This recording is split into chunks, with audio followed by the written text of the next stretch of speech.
This is SSN. Story Studio Network. You're a high-octane business owner. You've got a team. On paper, it looks like you're rolling in success. But there's a voice inside of you whisper screaming, "This isn't sustainable.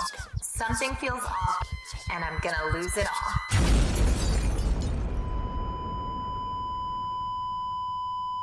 Sound familiar? That's where I come in.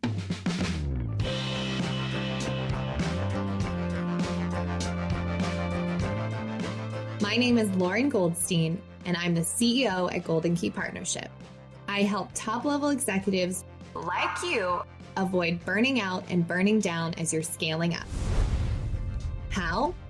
By harnessing your superpowers,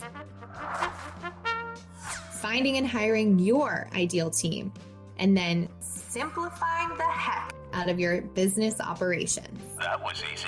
It's my mission and the mission of this podcast to help you see operations in a whole new light, to help you diagnose the real root cause of your company challenges, and to bring your business back to a healthy flow and profit. They call me the Business Doctor, and this is the Biz Doctor podcast.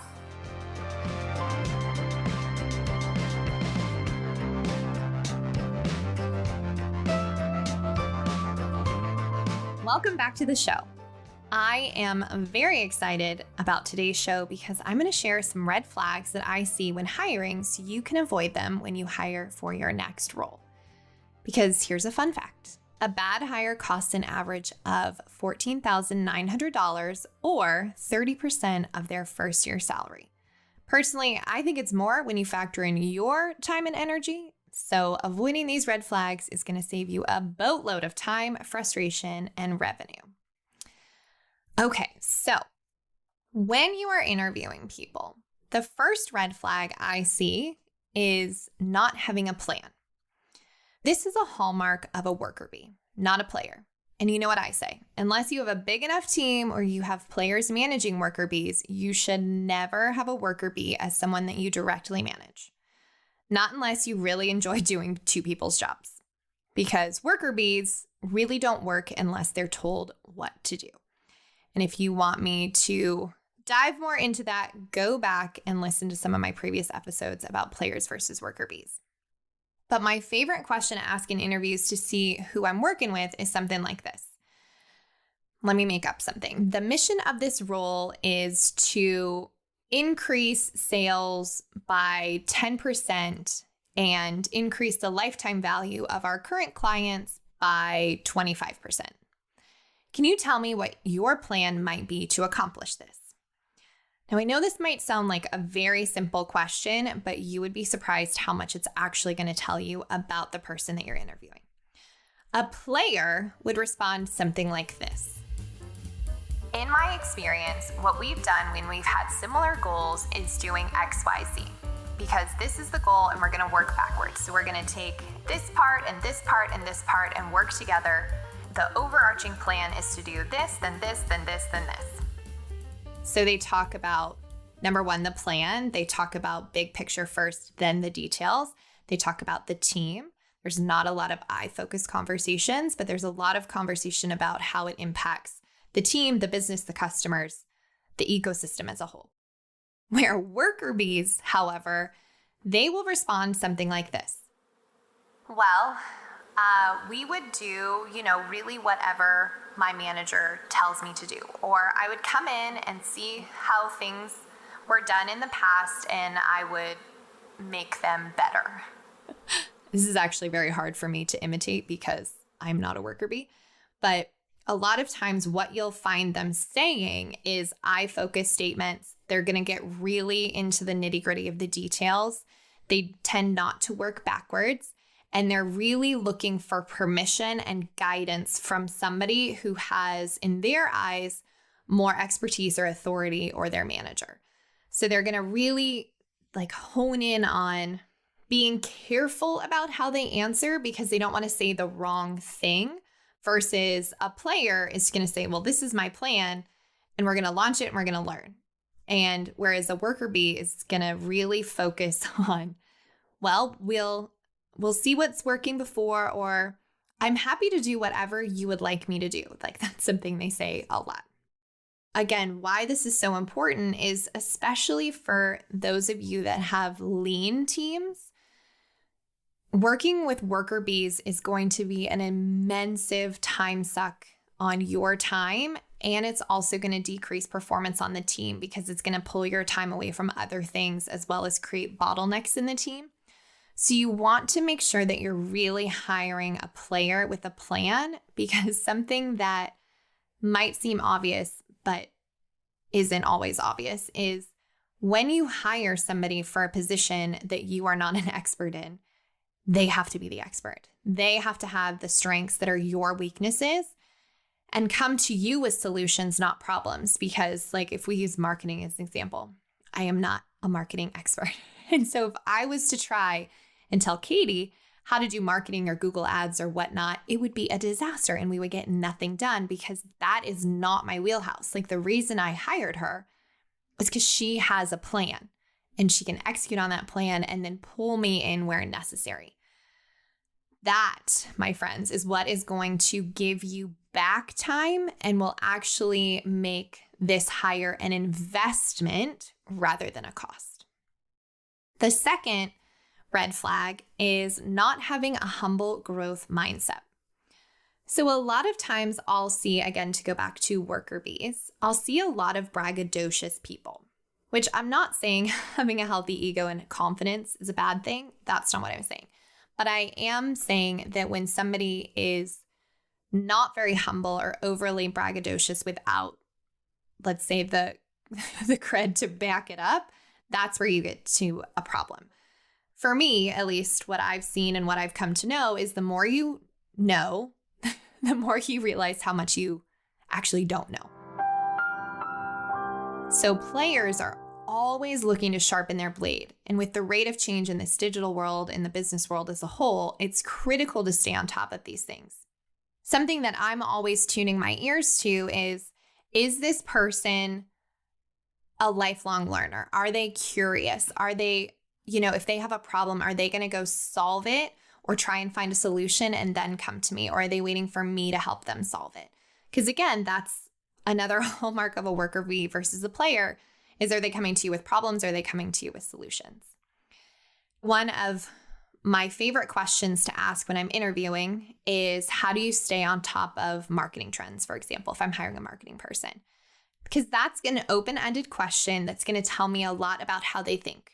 They're going to, say various things from podcasts to blogs to books to conferences, etc.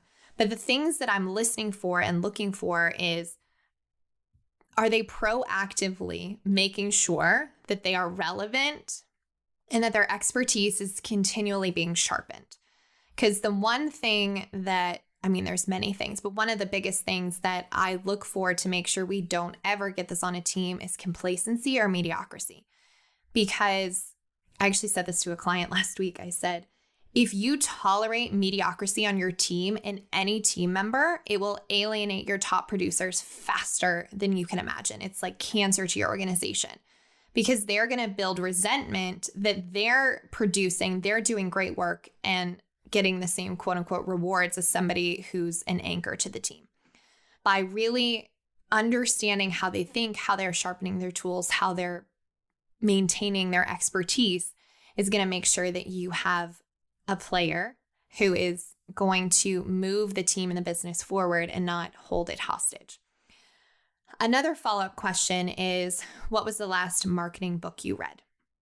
It looks into how they're spending their downtime, because worker bees will answer this question of like, oh gosh, I haven't read a book in like however many years or something like that. And again, this is, I am making some black and white comparisons, but I've been doing this for 11 years. So I see some basic things. I once had a worker bee tell me when I asked her what she did when my client didn't have like a to-do list for her. And she's like, oh, I just go on Facebook and I'm taking this real estate course, so I'll go do some modules. And so it kind of blew my mind that she was so honest, but also I was grateful that she was honest. And so that's an example of someone who is doing the bare minimum. And if you've listened to previous episodes, when I talked about the 4 quadrants, that's somebody who's playing not to lose or just playing. And that's not the way to build a high-performing team. And then the third point, or rather the third red flag that I look for, is someone who bucks the system. So we at Golden Key have a proven process that produces amazing results with getting the right butts in seats. I'm talking like 95% of the time we get the perfect person. It's called Hiring Made Simple. And if you aren't familiar, the very high level, I mean, there's a lot that goes into it, but the very high level is we post the job, we have an Easter egg, then we actually have another step where we ask for a Loom video, which tests their critical thinking skills and ability to use a tool that we use every day in business. And that last step alone saves conservatively 100 hours per role. It's such a huge time saver. So obviously I just dumbed down our process exponentially. The bulk of what makes our Hiring Made Simple framework work to that 95% is the before, which is what happens with the scorecard and the job description and really getting clarity on the role, which I will talk about in a subsequent episode. But when you have this system, and the reason I love our system so much is that it shows me in a really clear, definitive way. It weeds out the all-stars. It shows me the all-stars and it weeds out the bad eggs. And let me give you some examples of some bad eggs. This will make you laugh. I've had people say things like this. I don't know if you're proud of your dog and pony show, but I don't want to be part of it. Or they sent me an MP4 video that uploaded to the Google Drive instead of a Loom. Or they're telling me that I'm wasting their time, but hands down, my all-time favorite. Get ready. Listen to this. Seriously, the PS section with 3 question marks. What are we in 6th grade? This is laughable. PS. Can I still bring my yearbook to the ice cream social? Question mark. I remember when we got this, like almost falling out of my seat in laughter. This was in response to her getting rejected for not following the directions for application listed in the job description, which, you know, sometimes we do hide it. And in this particular case, it was as a PS. Funny enough, she was interviewing for a customer service role, if you can believe that. Anyway, the point is, aren't you glad that we had a process? Because how much time could you have potentially wasted in a quote unquote good candidate? Because on paper, like she had a lot of the things that we were looking for, but in personality, oh my gosh, that would have been a disaster. That's really why I love this, because they're showing you their full hand. Because we're not doing this process to be pains in the butts or waste their time. We're all busy. We're looking for a win-win. We're doing it because we use Loom in our business almost every day. So it's not that hard. If you don't know how to use it, go Google it, right? And we do have certain policies and procedures and systems that we have to follow that are part of our overall general business operations.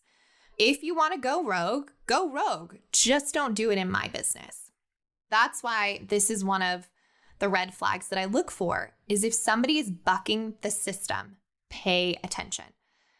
Pay attention, because this will save you so much time, because it's going to cut off those people who are just going to be disruptors to your team, plus suck your time and energy and profits, and just really not be a team player. Because if somebody is bucking the system, chances are they're not very coachable. They're not a team player. They might be a know-it-all. So many other neuroscience things I could go into there. But the thing that I want you to take away is, if you can take these 3 biggest red flags and just keep an eye out, keep them in the back of your mind, you are going to have exponential more success in hiring and not waste you or your team or even the candidate's time, and your team and your business will thank you. That's it for this week's episode. I hope you enjoyed these red flags. Maybe some of them were new, maybe some of them were old, but I'd love to hear from you and your biggest takeaways. Thanks so much for listening in. Make sure that you're following along. Tag me on Instagram at It's Lauren Goldstein or LinkedIn or wherever you hang out on the interwebs. And we will see you next week.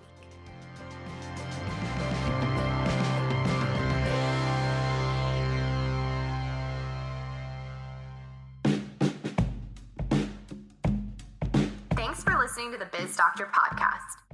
You're probably wondering what your next steps are. So here are some options for you. No matter what, head to the show notes or to my website at goldenkeypartnership.com. That's where you'll find links to do a diagnostic deep dive with me and my team. This deep dive will help us identify what is really holding you and your business back from more profitability, impact, and sustainable growth. After that, register for our next workshop.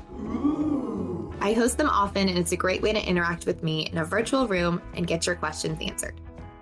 All of that info is on our website at goldenkeypartnership.com. Finally, if you love the Biz Doctor podcast, I'd be grateful if you share it with your friends and colleagues on social media or give us a 5-star review wherever you listen to your podcast.